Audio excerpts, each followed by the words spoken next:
how did the British approach to the US relations change in response to the 9/11 attacks? And how did the US-UK relationship transform?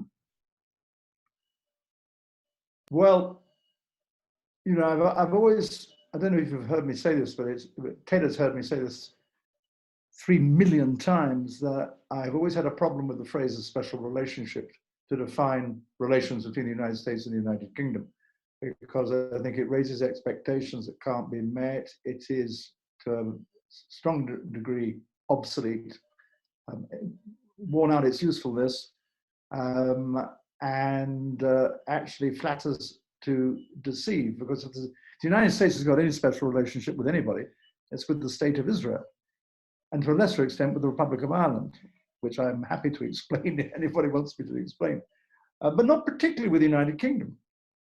And if you look at the history of the UK's relations with the United States since the end of the Second World War, more or less when the phrase was first coined, you will see, if you drew it on a graph, you would see lots of ups and downs all over those 70 years.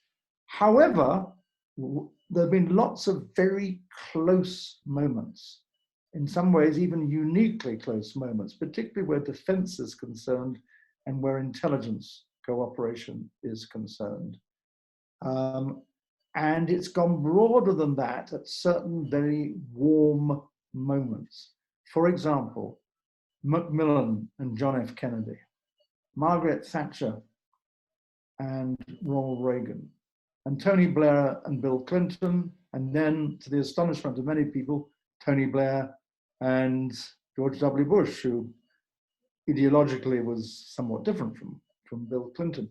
Those are very warm moments.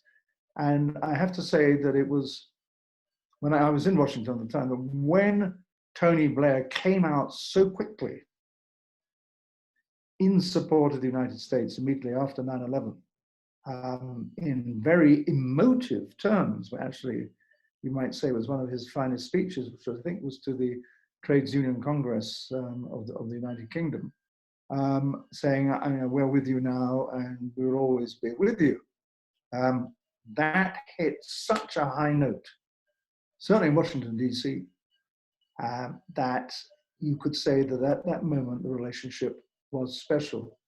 But of course, the effects of 9/11, little by little, wore off, the atmospherics wore off, and you might say that permanent things were created from it, such as the Department of Homeland Security, which is very controversial right now, I believe, in the United States. And of course, there was a war in Iraq, which in the end turned out to be a bit of a disaster. But it was, if you look at the British-American relationship as a series of valleys and mountaintops, immediately after 9/11 was one of the mountain peaks, one of the heights.